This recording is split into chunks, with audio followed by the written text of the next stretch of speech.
buenas tardes, profesores, profesoras. Bienvenidos a esta segunda capacitación sobre procesos de inclusión estudiantes con discapacidad en la Universidad Autónoma de Ica. Primero agradecerles por su tiempo y su disposición y bueno, voy a pasar a presentarles a nuestra ponente de hoy. Nos está acompañando una especialista en la temática. Ella es Nora Grados Melo Vega, que es coordinadora del Programa para el Apoyo y la Inclusión de Estudiantes de la Dirección de Asuntos Estudiantiles de la Pontificia Universidad Católica, a quien desde ya le agradezco su disposición y tiempo para acompañarnos en esta actividad. Y esta actividad se desarrolla como parte del Programa Operativo Anual de la Dirección de Responsabilidad Social, ¿no? Que básicamente tiene como objetivo fortalecer capacidades que están vinculadas a la inclusión en general, ¿no? Entonces, sin más nada que decir, yo les dejo con Nora para que pueda desarrollar las actividades. Cualquier duda o consulta que haya, lo vamos a ir haciendo a través del chat que tenemos también. Así que bueno, bienvenida Nora y muchas gracias. Te dejo con los docentes. Gracias, Vianet. Muchas gracias a ti y a la universidad por darnos esta oportunidad. ¿Cómo están? ¿Todo tranquilo? A ver si desean pueden ir por ahí aprovechando el chat para comentarme un poco cómo se sienten el día de hoy. Bienvenidos y bienvenidas, por supuesto, primero, antes que nada. Como ya les ha comentado Vianet, mi nombre es Nora Grados, yo soy coordinadora del Programa para el Apoyo y la Inclusión al Estudiante de la Universidad Católica. Nosotros como programa nos encontramos dentro de la Dirección de Asuntos Estudiantiles y lo que hacemos es atender a los estudiantes que reportan encontrarse en situación de discapacidad, ¿no?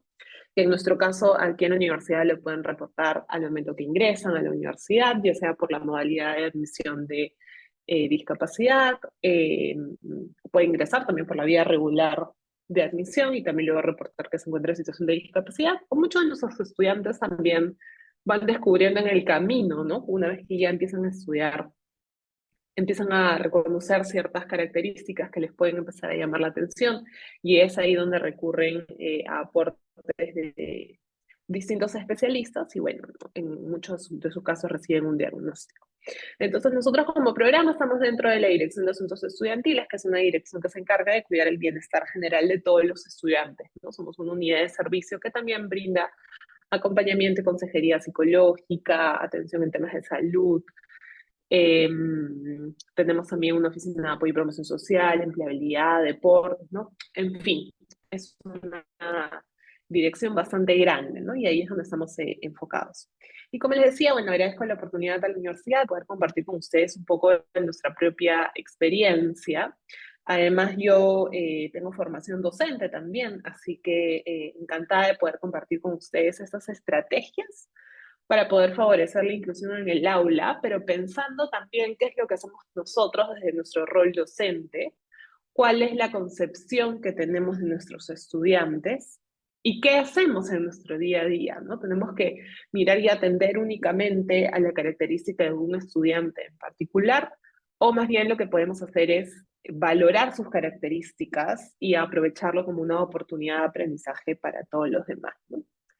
Eso y algunas otras cositas vamos a ir conversando hoy día. Podemos utilizar el chat en caso tengan alguna pregunta. Si está justo asociada al tema que estoy explicando en ese momento, puedo responderla rápidamente y si no, la podemos dejar para la parte final que también he considerado tener un espacio para las preguntas y los comentarios, ¿no? Recuerden al igual que con nuestros estudiantes, que estamos en un proceso de aprendizaje y de reflexión, así que mientras más ideas salgan mejor y todas las respuestas y todas las ideas van a ser completamente válidas, así que aprovechemos el espacio. Muy bien, entonces entrando un poco más a detalle, esta va a ser un poco la agenda del día de hoy. Primero vamos a reflexionar y vamos a pensar un poco acerca de la discapacidad, ¿no? Porque no se trata tampoco solamente que venga y que les diga, ok, bueno, lo que tenemos que hacer en el aula es ABC, sino que tenemos que tener claro cuál es el público objetivo, a quiénes vamos a terminar, a quiénes vamos a atender y cuáles son sus características, ¿no? Así que para eso vamos a explorar un poco sobre el término de discapacidad, educación inclusiva. No sé si antes has escuchado el concepto de diseño universal, que también vamos a revisar hoy. Vamos a tener un espacio para reflexionar un poco más sobre nuestro rol docente y sobre los ajustes razonables, que quizás alguno de ustedes puede que ya haya tenido experiencias también con este tema.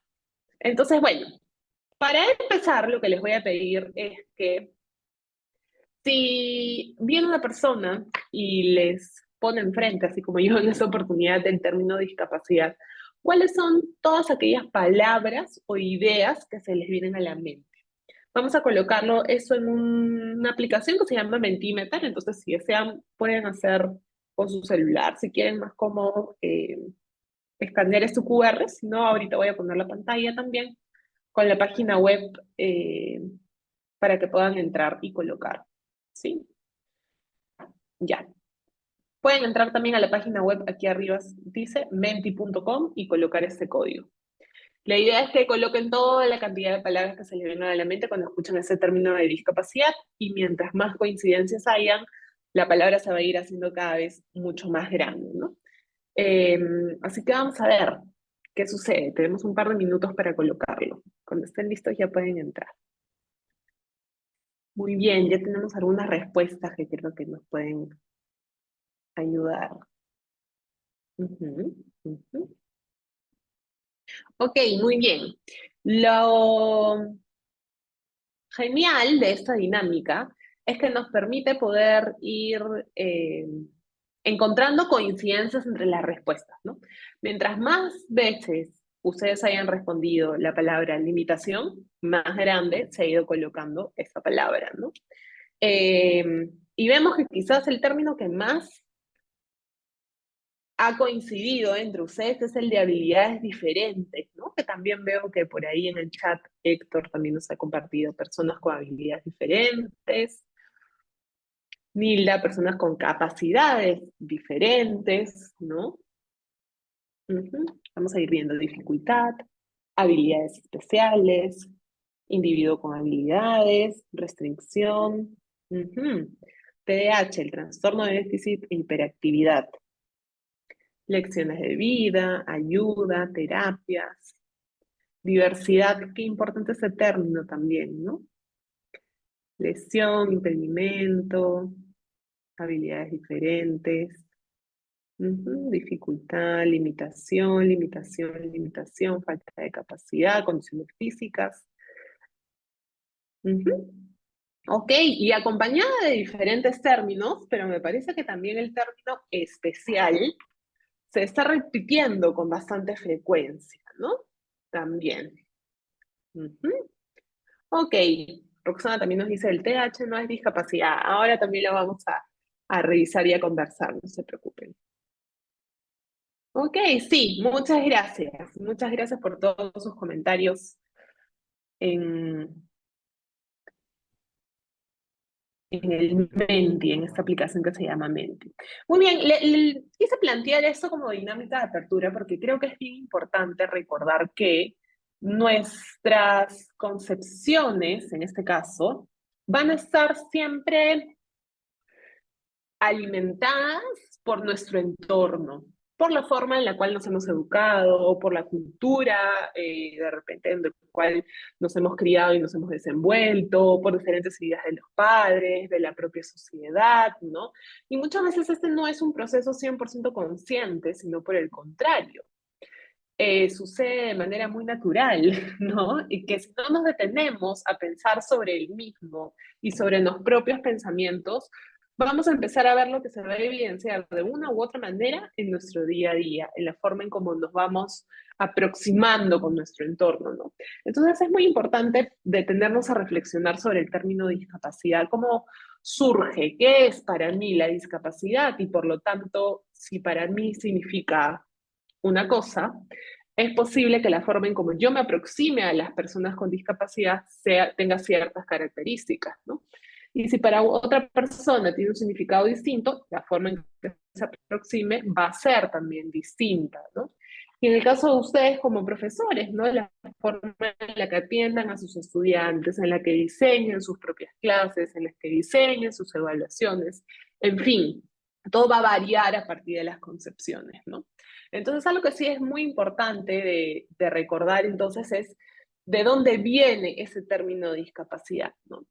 Y lo que nosotros manejamos aquí en la universidad, y no es algo, digamos, creado por nosotros, ¿no? Sino que justamente como dice aquí en la diapositiva, la Organización de las Naciones Unidas, cuando participaron en esta Convención sobre los Derechos de las Personas por Discapacidad, se llegó a un consenso de que la discapacidad, desde esta perspectiva un poco más social, iba a ser el resultado de la interacción entre el individuo y su entorno. Y hago mucho énfasis en la perspectiva social, porque hace muchos años quizás lo veíamos solamente desde un lado de vista médico, ¿no? Donde más bien quizás se trataba únicamente de limitaciones y limitaciones que tenía la persona o condiciones de salud que tenía la persona.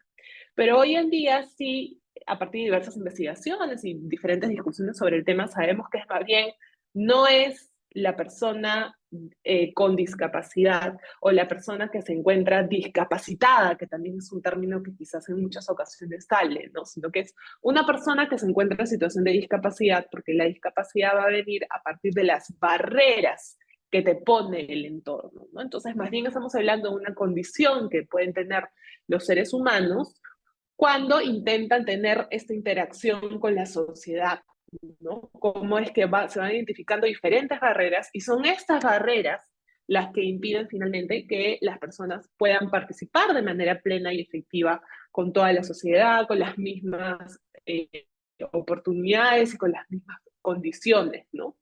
Eso sí súper importante, entonces, pensarlo desde un punto de vista un poco más social, donde es la persona quien encuentra estas barreras, ¿no? Por ejemplo, aquí,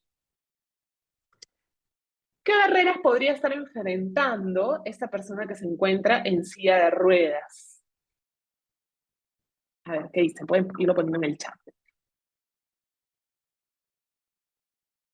¿Qué barrera puede encontrar esta persona en silla de ruedas? Considerando cuál es el cartelito que tiene también aquí al costado, ¿no?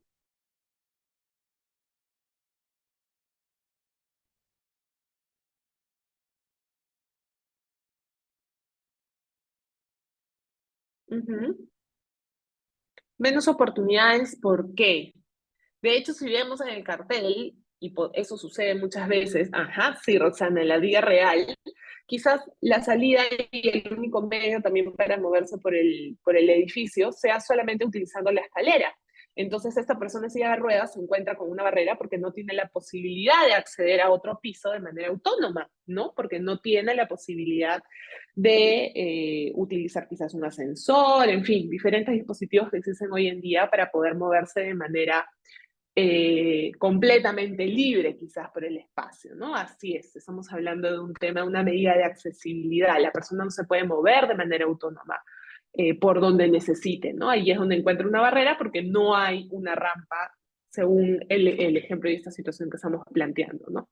Lo mismo podría suceder con la persona que está al costado, ¿no? No todas las personas con discapacidad visual utilizan este bastón de guía, ni todas necesariamente utilizan lentes, eso lo sabemos. Pero una persona con discapacidad visual quizás se podría enfrentar a una barrera de acceso a la información, ¿no? Porque ¿qué pasa si efectivamente todos estos carteles están así escritos y no están en braille? O no hay otro método alternativo que quizás esté enfocado un poco más al audio, ¿no? Porque también no todas las personas con discapacidad visual leen textos en braille, ¿no? Pero de repente alguna señal en relieve, en fin, allí es donde se encuentra con una barrera.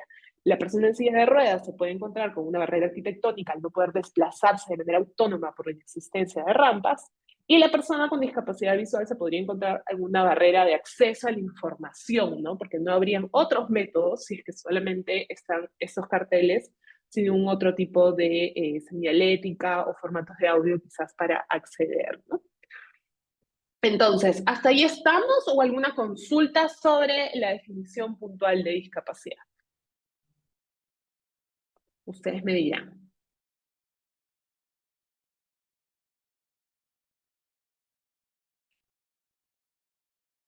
Ok, me imagino que estamos entonces.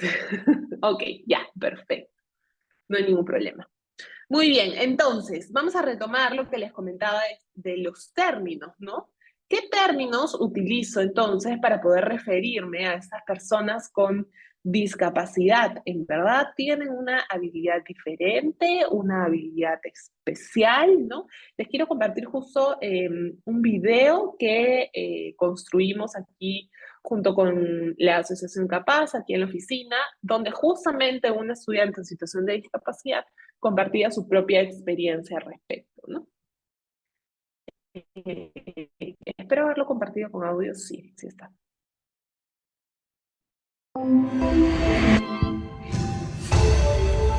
Hola a todos y a todas, ¿cómo están? Mi nombre es Maffer y los estaré acompañando en el video de hoy.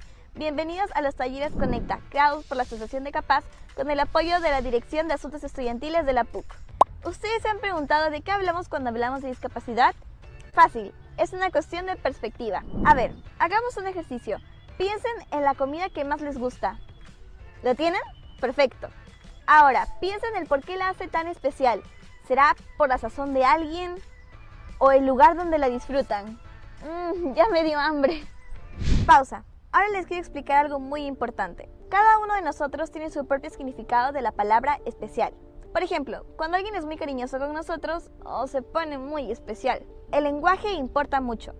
Por eso mismo, no podemos imponer nuestro propio significado de especial al resto de personas que no conocemos. No existen habilidades o capacidades especiales. Cuando nos referimos a una persona con discapacidad, solo importa cómo se llama o cómo se ve a ella misma, no como nosotros creemos que debe llamarse. Ah, y tampoco se le dice discapacitado.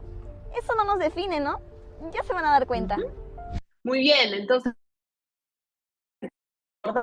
lo importante que es partir de este significado de discapacidad para poder saber cómo nos vamos a referir entonces a las otras personas. Volver a esa primera concepción de la que estábamos conversando, de cómo surge la discapacidad, que no está en la persona, sino en su interacción con el entorno, para poder utilizar los términos correctos y que sean los más amables posibles cuando interactuemos con personas que se encuentren en esta situación, ¿no?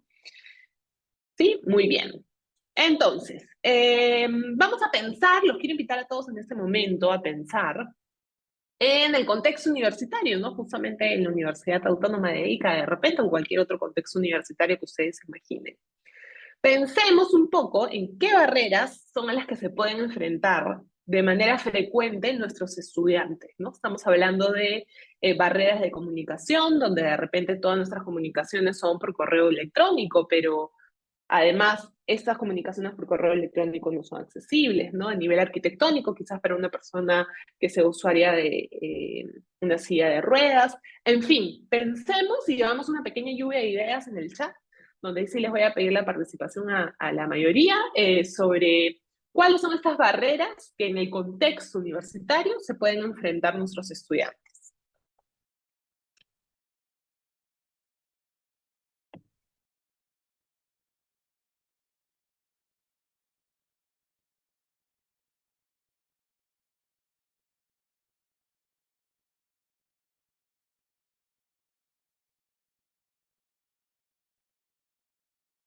No sé si todos estaban al inicio, pero aprovecho para recordarles que todas las respuestas son importantes. Estamos en un proceso de aprendizaje, así que todas las respuestas son válidas. Los invito a participar en la medida que les provoque también, ¿no? En este caso puntual, pensando qué barreras o facilitadores, también puede ser por el contrario, pueden encontrar los estudiantes en la universidad, ¿no?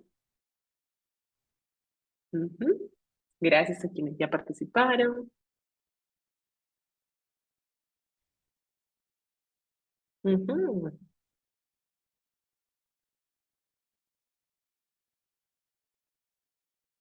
ujú, ujú,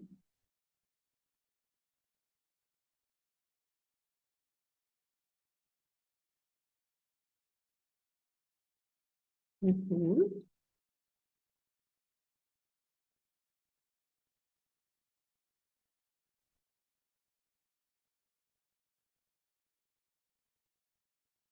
Ujú, ujú. Muy bien, muchas gracias. Mientras sigan escribiendo, vamos a empezar a revisar algunas, ¿no? Sí, definitivamente la que es a nivel arquitectónico puede ser la que más se repite, ¿no?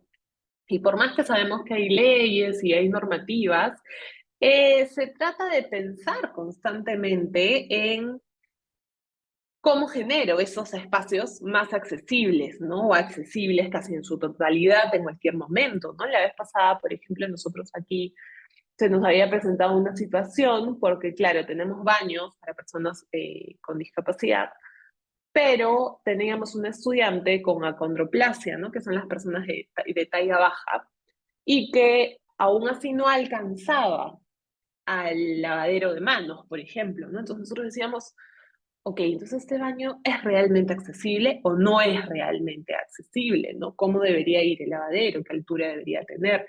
En fin, en algunas ocasiones también nos dejamos llevar por las situaciones más recurrentes de repente, ¿no? Y no vamos quizás un poco más allá. O edificios que a veces han sido construidos y no han sido pensados en temas de accesibilidad, ¿no? Entonces tenemos quizás estudiantes que no pueden llegar a un tercer piso, a un laboratorio, porque no cuenta con ascensor, ¿no? O que el laboratorio no se puede bajar al primer piso porque entenderán que mover un laboratorio no es tampoco una situación tan fácil y sencilla, ¿no? Entonces creo que las de nivel arquitectónico quizás pueden ser las que más se repitan, ¿no? A ver, ¿qué más han puesto? Acceso a la información, sí. ¿Cuántos de nosotros en algún momento quizás hemos compartido alguna lectura virtual? Y la lectura es una foto, no es realmente un texto redactado en Word o convertido en un formato de PDF, ¿no? No sé si sabían, pero estas fotos no pueden ser leídas por los lectores de pantalla en voz alta para las personas que tienen algún tipo de discapacidad visual, ¿no? Entonces, realmente estamos siendo accesibles en nuestras comunicaciones, ¿no? O en la información en general que les presentamos a nuestros estudiantes, ¿no? Lo mismo con los PPTs, de repente, ¿no? ¿Qué más tenemos a nivel? Ajá, y hay varias que veo que se están repitiendo que tienen que ver con las interacciones efectivas que está teniendo la comunidad en general con esta persona en situación de discapacidad, ¿no? Ya sea docentes, compañeros, ¿no? ¿Cuál es la empatía que se está teniendo en la otra persona? ¿Cómo nos estamos refiriéndose a la otra persona? ¿Qué tipo de apoyos les estamos brindando? ¿Estamos simplemente brindándoles asistencia o en realidad estamos dándole las ayudas que necesita para que la otra persona se pueda desenvolver de manera autónoma, ¿no? Porque no se trata tampoco de colocar a la persona en situación de discapacidad en una posición en la que necesita algún tipo de ayuda 24/7. De hecho, preferimos utilizar el término de apoyo frente a ayuda, porque en algunos casos ayuda es yo lo hago por ti. En cambio, el apoyo es poder darte todas las herramientas necesarias para que tú lo puedas hacer de manera autónoma, ¿no? Que es finalmente también uno de los objetivos, sobre todo en nuestros contextos, ¿no? De que las personas se puedan desenvolver por sí mismas en la medida de lo posible cuando interactúen justamente con el entorno, ¿no? Mira, tengo aquí una viñeta interesante que encontré de una persona que pregunta, ¿no? ¿Cómo tendría que llamarlo entonces? ¿Discapacitado? ¿Persona con...? Y lo primero que responde la persona que es usuaria de silla de ruedas es, bueno, por mi nombre, ¿no? Es Alberto. Como veíamos también en el video que les mostraba al inicio, la discapacidad no define a la persona, ¿no? Primero es un ser humano con nombre, con preferencias para referirse a ellos, ¿no? Y bueno, luego ya vienen las características que pueden ser a nivel funcional, en fin, que es lo que vamos a ir revisando también un poco el día de hoy. Ok, entonces, aquí como un recordatorio, porque Dianet me ha comentado que quizás algunos de ustedes han recibido una capacitación de introducción a la primera parte del año, pero he preparado este pequeño cuadro con los tipos de discapacidad en la primera columna. Luego, ¿cómo nos podemos referir a las personas y cuáles podrían ser sus necesidades pedagógicas? Y aquí hago mucho énfasis en el podrían, porque por más que dos personas presenten la misma condición o se encuentran en la misma situación de discapacidad, no necesariamente van a tener las mismas necesidades pedagógicas, ¿ok? Ahí siempre, esos pueden ser, digamos, las más comunes o las que se repitan con más frecuencia, pero pueden necesitar ciertas adaptaciones específicas para cada uno de los pasos, ¿sí? Entonces, una persona con discapacidad física o motora que tiene que ver con la disminución de la movilidad de alguno de sus miembros o en total, ¿no? Estamos hablando también de las personas quizás hipotónicas, ¿no? Que tengan algún tipo de reducción en su fuerza. Simplemente hay que referirnos a ellos como persona con discapacidad física. Luego es su nombre, ¿no? Si es que queremos describir acerca de su condición. Este tipo de estudiantes podrían necesitar sentarse cerca de la puerta de salida por un tema de accesibilidad, ¿no? Y que sea más pronto su retiro del aula si es que sí lo necesitase, o en un momento de evacuación, por ejemplo. Algún tipo de mobiliario adaptado también, en algunos casos de repente tienen que ser mesas o sillas, mesas más bajas, ¿no? O sillas de repente, nos ha pasado que tenemos algunos salones en los que tenemos sillas que son giratorias. Pero claro, una persona que quizás necesita pasar de su silla de ruedas a sentarse en una silla del aula, una silla que tenga rueditas, tipo de oficina, podría resultar un poco inestable para la persona, ¿no? Entonces, siempre hay que fijarnos además cuál es el mobiliario que necesitarían. Y todo esto, la única forma que lo vamos a tener para poder saber es preguntándoselo a la persona. Porque como les digo, pueden tener muchas similitudes en el tipo de discapacidad que presentan, pero sus necesidades son distintas. Entonces yo no puedo asumir que porque un estudiante está en silla de ruedas, sí o sí yo tengo que cambiar el mobiliario. Tengo que primero preguntárselo, si ha tenido experiencia antes, cómo de repente lo han ayudado mientras estaba en el colegio, cuáles eran las características de ese material, ese mobiliario, por ejemplo, que esté adaptado, ¿no? Pensando, volviendo luego, pero a otro caso de un estudiante, una persona de talla baja, justamente tenía que manipular algunos instrumentos como parte del laboratorio de química, por ejemplo, ¿no? Y el estudiante ya había encontrado la propia forma para poder acceder al tamaño de las mesas, ¿no? Y cuando empezamos a conversar con ella, le dijimos, hey, pero ¿qué necesitas puntualmente para poder apoyarte y que tú misma puedas hacer uso de los instrumentos, ¿no? Bueno, nos dio algunas precisiones de algunas cosas adicionales que podríamos quizás darle para que pueda acceder de manera más autónoma, ¿no? Aquí, por ejemplo, podemos encontrar trastornos relacionados con la parálisis cerebral, enfermedades que sean neurodegenerativas también algunas veces, fibromialgia, paraplegia, ¿no? Etcétera. Lo digo para ampliar un poco nuestro panorama más allá de una persona que está en silla de ruedas, ¿no? Hay otros tipos de trastornos que también pueden entrar en esta categoría. Muy bien, luego tenemos la discapacidad sensorial, que aquí puede ser una persona con discapacidad visual o con discapacidad auditiva. Lo llamamos tal cual, ¿no? Persona con discapacidad visual o auditiva. O también persona ciega o persona sorda, ¿no? También es válido, y esta información también además ha sido validada con personas de la propia comunidad, ¿no? Como les digo, que son quienes finalmente tienen que validar toda esta información. Aquí no necesariamente se tiene que ser una persona con discapacidad visual total, ¿no? También puede ser una persona con discapacidad con baja visión, mejor dicho, ¿no? Y que además no puede ser corregido con ningún tipo de intervención externa, ¿no? Porque aquí, por ejemplo, en este caso yo uso lentes, de una intervención que me permite continuar con mis actividades del día a día. Quizás alguno de ustedes también por allá en sus casas o en la universidad, pero aquí estamos hablando de personas que con ningún tipo de apoyo externo esa condición puede ser corregida, ¿no? Y eso es súper importante también de remirar, porque claro, cuando hablábamos, por ejemplo, hace un momento, ¿no? Si el TDA o el TDAH es o no es una discapacidad, ¿no? Y claro, son condiciones para el aprendizaje, pero siempre la discapacidad va a tener que estar estrechamente vinculada con la cantidad de apoyo que va a necesitar esa persona para poder interactuar con los demás o con el entorno.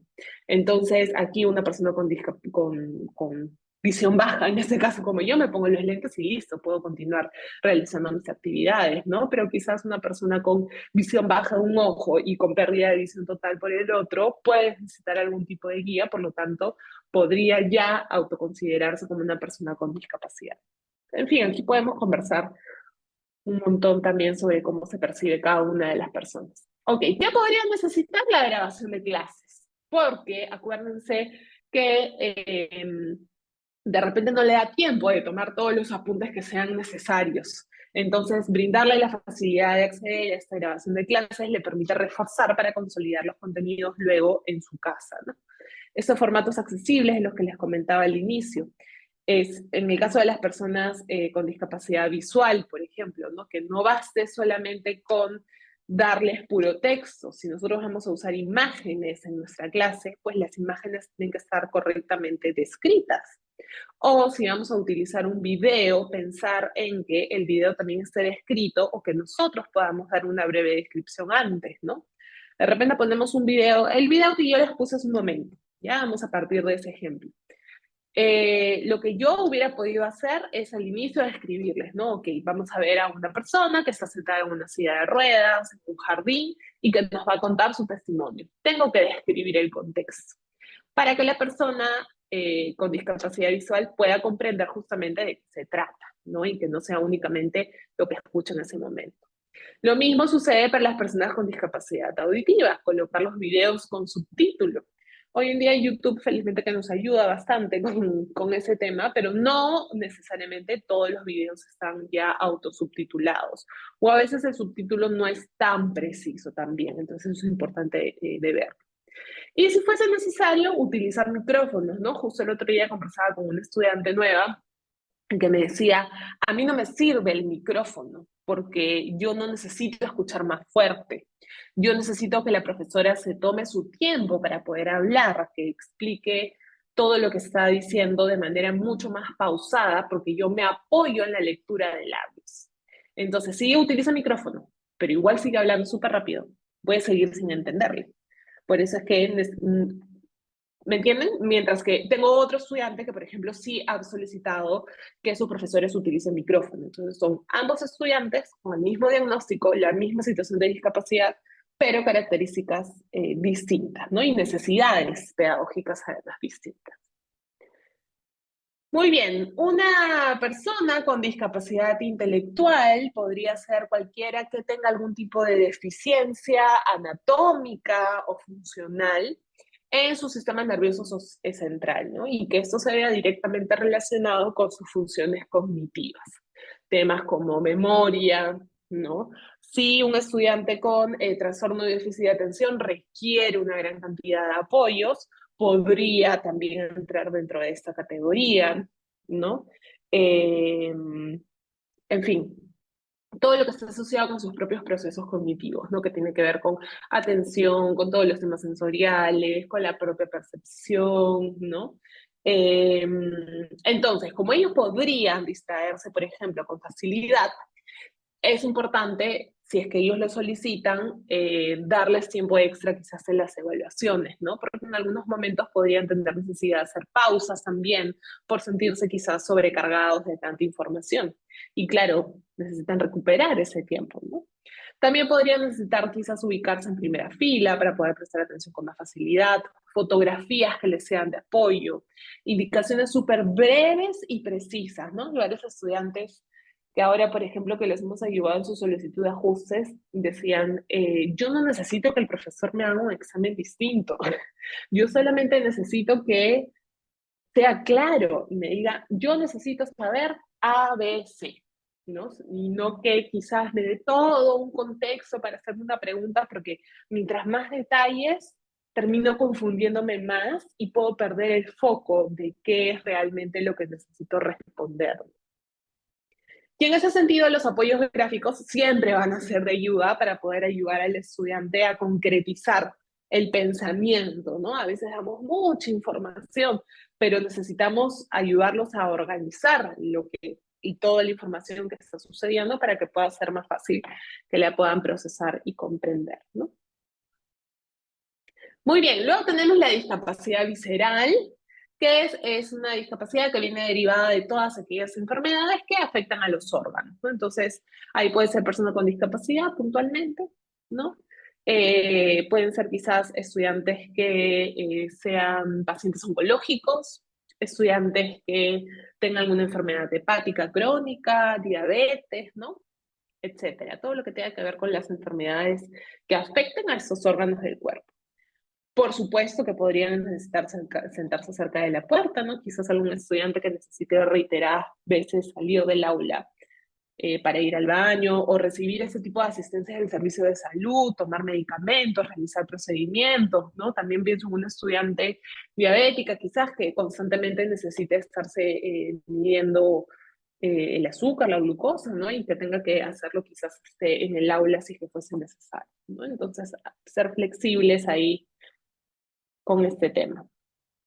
Y finalmente tenemos a las personas con discapacidad psicosocial o también pueden ser llamados como usuarios de los servicios de salud mental, ¿no? Entonces aquí tenemos el trastorno depresivo, el trastorno de ansiedad, esquizofrenia, bipolar, los trastornos obsesivos compulsivos, ¿no?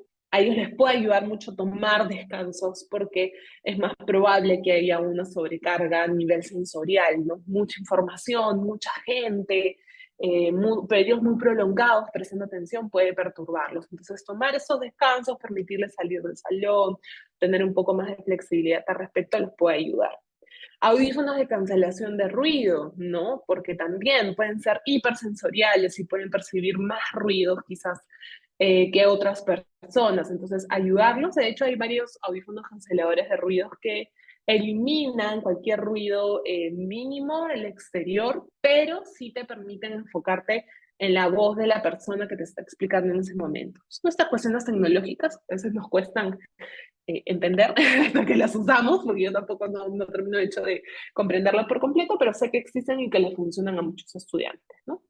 Al igual que, bueno, el tiempo extra, porque podrían también desencadenar en algún tipo de crisis, quizás, y que necesiten salir, tomar un descanso para luego volver, entonces para poder recuperar ese tiempo va a ser necesario tiempo extra, y siempre los apoyos gráficos, ¿no? Aquí, por ejemplo, pueden haber también algunos estudiantes que sean personas autistas o tengan algún tipo de neurodivergencias, entonces, por lo tanto, concretizar el pensamiento podría hacerles un poco más difícil, así que brindándoles esos tipos de apoyo podría ayudarlos mucho más, ¿sí? Muy bien, ¿alguna consulta hasta aquí sobre los tipos de discapacidad? Nora, sí, una consulta, no sé si Sí. podrías repetir lo del tema visceral, porque como que es un término nuevo. Sí, claro, por supuesto. La discapacidad visual visceral, perdón, está relacionada con todas aquellas enfermedades de los órganos internos. Entonces, podría ser, por eso comentaba, pacientes usuarios, pacientes oncológicos, perdón, que tengan diabetes, algún tipo de enfermedad hepática, también les comentaba, ¿no? Todo lo que tiene que ver con que sus órganos del cuerpo hayan sido afectados, sobre todo los internos, ¿no? Porque la sensorial la tenemos en otra categoría, ¿no? Y bueno, hoy en día, por ejemplo, en nuestra población tenemos varios pacientes oncológicos entre nuestros estudiantes, ¿no? Y con diabetes también. Ok, ok, muchas gracias. Sí. Sí, claro. Muy bien. Entonces, ¿a qué nos referimos entonces con todo este contexto hablando de la discapacidad? ¿Cuáles son los tipos de discapacidad? ¿Cuáles podrían ser sus necesidades? Ya, no era genial, sí, tengo clara toda la teoría. Pero entonces, ¿qué es la inclusión y por qué tiene que existir la inclusión en la educación, ¿no? Uy, sí, espérame. Voy a cerrar esto. Ya, se me abrió de pronto otra ventana aquí. Ok, muy bien. Entonces, allí más bien, sí me gustaría partir de la reflexión más bien entre los términos, ¿no? Antes que hablar de inclusión, podemos hablar de igualdad y desigualdad, ¿no? Por ejemplo, aquí tengo un gráfico. Nora, hay una Sí. pregunta que hace el profesor Ovidio Castillón en Ah, el ok. chat. Dice, Ujú, como docente, ¿cómo se puede explicar la clase a un discapacitado visual y sensorial? Ahí, importante, ujú, profesor Ovidio, es como una persona con discapacidad visual. Es como el término ujú, correcto. No se utiliza el ujú, término discapacitado. Y bueno, ahí Nora, para que ujú, puedas dar algunas ujú. pautas. Sí, muchas gracias. Y de hecho Silvia aquí da un aporte también, ¿no? No hacer diferencias o no hacer diferencias partiendo desde nuestra propia perspectiva, ¿no? Quizás yo tengo un estudiante con discapacidad visual que viene y me dice, profesor, mire, mi discapacidad visual no es completa, yo estoy perdiendo de manera progresiva la vista, entonces, por favor, yo necesito sentarme en las primeras filas de la clase. ¿no? Usualmente en todos los espacios hay un espacio reservado para personas en situación de discapacidad, entonces, si queda ahí el apoyo que yo necesito brindarle, ok, le permito sentarse en primera fila. De repente luego viene y me dice, profesora, mire, en realidad las letras en tamaño muy pequeño me cuesta leerlas, entonces se le puede imprimir el material en hojas A3 o con un tipo de letra específica que pueda facilitarle la lectura. Todos estos son ejemplos porque va a depender mucho de las características particulares del estudiante. Si yo en general me pregunto, ¿tengo que hacer alguna diferencia específica con ese estudiante desde mi perspectiva? No. Siempre voy a necesitar conversar con ellos, recoger sus necesidades para poder hacer cualquier tipo de adaptación, ¿no? Y eso es un poco lo que vamos a ir también desarrollando ahora un poco más adelante, ¿no? Darles mayores herramientas sí puede ser una opción, pero siempre partiendo de conocer cuál es su necesidad y validando la información con el estudiante, ¿no? No solamente conmigo, no solamente desde mi perspectiva, ¿no? Ahora vamos a seguir conversando sobre el tema, así que vamos a desarrollar más. Ok, muy bien. Entonces, a comentar que antes de entrar al término de inclusión es importante poder retroceder un poco, digamos, en el tiempo, ¿no? Porque en los últimos años, quizás en los últimos 15 años más o menos, se ha empezado a escuchar mucho sobre el término de inclusión, inclusión en diferentes contextos, ¿no? Políticos, sociales, en este caso, educativos, ¿no? Pero realmente, ¿qué es lo que implica la inclusión, ¿no? Y aquí es donde me gustaría retroceder y hablar un poco sobre la integración o de la igualdad, porque muchas veces se utilizan como términos exactamente iguales, ¿no? Pero aquí tenemos, por ejemplo, el término igualdad y equidad. Sería igualdad si es que nosotros, a todos nuestros estudiantes, les damos una cajita para que suban dentro de la cajita y puedan mirar a través de la cerca. Les estamos dando a todos lo mismo, pero como nos estamos dando cuenta en la imagen, las características de cada uno, en este caso, la altura de cada uno, no es la misma. ¿Los estoy tratando igual? Sí. ¿Están teniendo todos la misma oportunidad? No, porque quizás para el estudiante número 1, que es más alto, le cae bien una cajita. Pero para el estudiante número 2, de repente también sí, pero para el estudiante número 3, no. Lo que sería equitativo es que yo distribuya las cajas de tal manera que todos puedan tener la misma posibilidad para ver al otro lado de la cerca. Si es así, entonces la persona o el estudiante número 1 no necesitaría ninguna caja, el 2 quizás necesitaría una y el 3 necesitaría 2. Es allí donde todos están teniendo la misma posibilidad y la misma oportunidad, ¿no? Pero entonces, ¿qué tiene que ver todo eso al final es con inclusión? ¿No? Quiere decir entonces que yo tengo que distribuir de manera equitativa las cajitas con mis estudiantes para poder darles las mismas oportunidades, ¿no? No hay que perder de vista que en este contexto educativo lo que nosotros estamos considerando que un estudiante con discapacidad debe hacer, y que eso sucede en muchas ocasiones, es que el estudiante tiene que adaptarse a cómo está funcionando nuestro grupo, ¿no? Pero no estamos pensando en cuáles son las características del estudiante, en este caso de estas personas que tenemos aquí. Ay, perdón, el estornudo. No estamos pensando bien cuáles son las características de esta persona para que más bien nosotros desde el lado educativo podamos responder a estas características, ¿no? Entonces no se trata solamente de integrar al estudiante, ¿no? Ah, yo estoy integrando a mi estudiante. ¿Qué significa integrar? Darle la oportunidad de que participe en nuestras clases, pero nos estamos asegurando de que realmente esté aprendiendo. Le estamos brindando experiencias equitativas para que podamos nosotros responder a sus características, ¿no? Por eso es que es sumamente importante allí que nosotros seamos los que logremos regular y mediar esta convivencia asertiva, ¿no? Hablando de respeto, hablando de atención, propiciando justamente que a través de todas nuestras actividades de manera equitativa estemos brindando experiencias de aprendizaje a todos nuestros estudiantes, ¿no? Por eso es que más bien hablamos de la inclusión educativa como este proceso activo de las organizaciones educativas sobre su práctica. Como la práctica educativa termina siendo un proceso en constante cambio, por lo tanto nuestra inclusión también debe hacerlo. Lo que he colocado aquí está relacionado con la prevención y eliminación de barreras de aprendizaje. ¿Cuál sería una barrera aquí para el aprendizaje? Tal cual, las cercas, ¿no? Súper gráfico el tema de las barreras.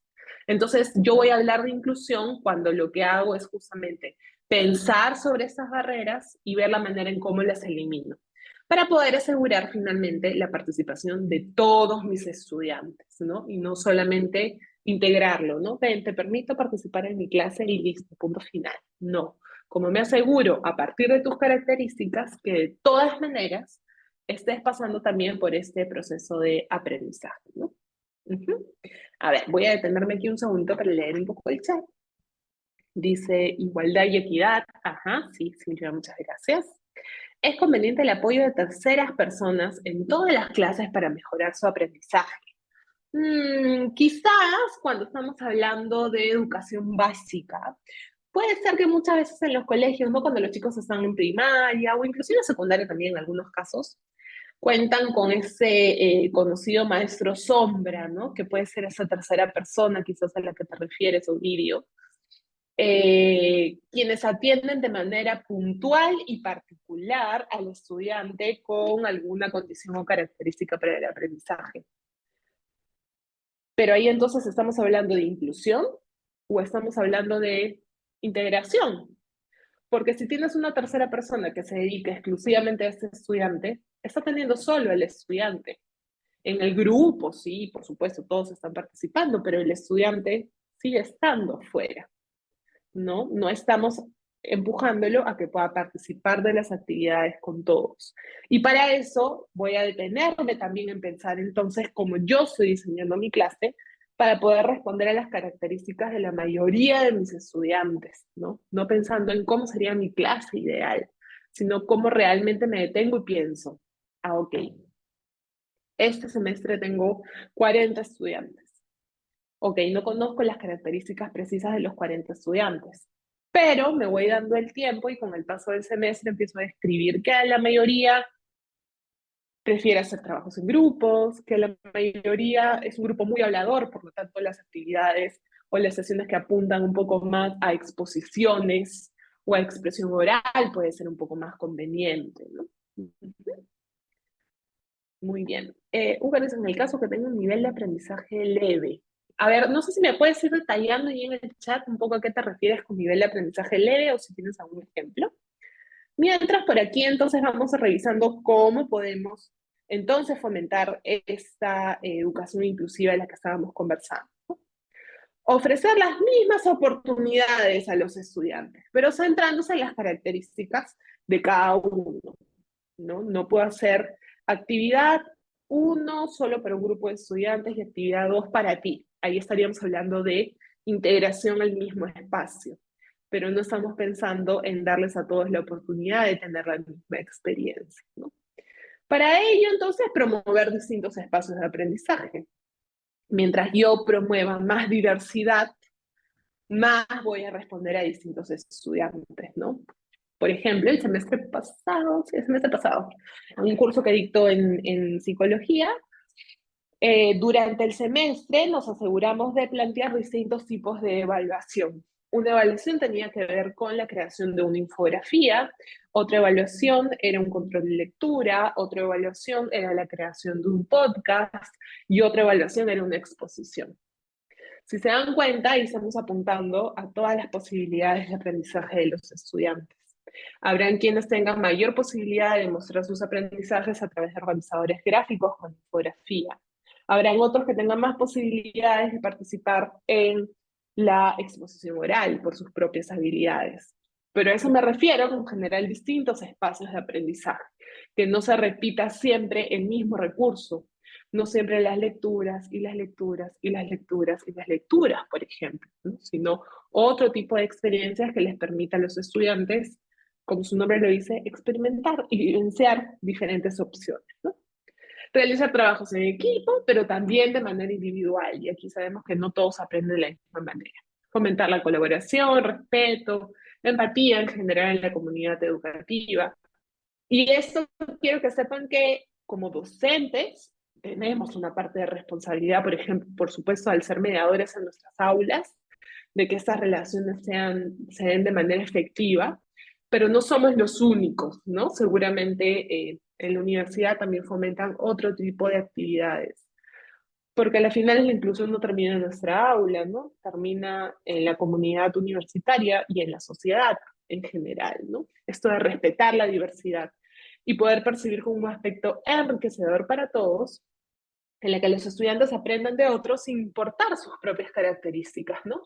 Oye, esta vez tenemos que exponer. Tú, que tienes mayor posibilidad o que tu fuerte es exponer, ¿qué tal si tú lideras esta actividad? Tú nos dices qué es lo que tenemos que hacer, cuánto tiempo tenemos, ¿no? En fin. Y en otro momento, otro estudiante que quizás sea bueno haciendo deportes, ¿no? Que pueda explicarnos a partir de su experiencia o que pueda demostrarnos algún tema muy preciso, quizás de acuerdo a sus características, ¿no? Aprender a resaltar las características positivas de los demás en lugar de relegar, ¿no?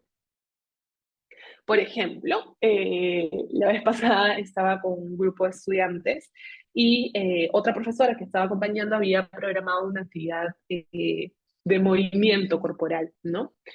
Entonces, había una persona en silla de ruedas y me dijo, uy, no, voy a tener que cambiar esta actividad porque no va a poder moverse. Y dijimos como, pero un momentito, ¿verdad? ¿Qué tal si te acercas, le comentas qué es lo que estás pensando y que te dé también su punto de vista y su retroalimentación? Y la persona le dijo, por supuesto que puedo hacerlo, no te preocupes. Y claro, no se habrá parado quizás, porque no tenía la posibilidad de su silla de ruedas como los demás, pero participó de todas maneras, ¿no? Y apoyó, era la persona que estaba entregando unos elementos que había que llevar de un extremo al otro, ¿no? Entonces, de todas maneras, dentro de sus posibilidades, logró participar también de la actividad, ¿no? O un tema personal, por ejemplo, que me sucedió también este verano, estábamos en una actividad con estudiantes cachimbos que recién habían entrado a la universidad y tenían que dibujar su mano en un papel y en cada uno de los espacios del dedo escribir una fortaleza, ¿no? Y felizmente agradezco, me di cuenta rápidamente que una de las estudiantes que estaba en mi grupo no tenía mano. Entonces, automáticamente dije, ok, lo que vamos a hacer es sacar un papel y el objetivo es que ustedes puedan reconocer 5 fortalezas para el estudio. Pero para que no sea solamente escribir las 5 fortalezas, pueden plasmarlo de manera gráfica.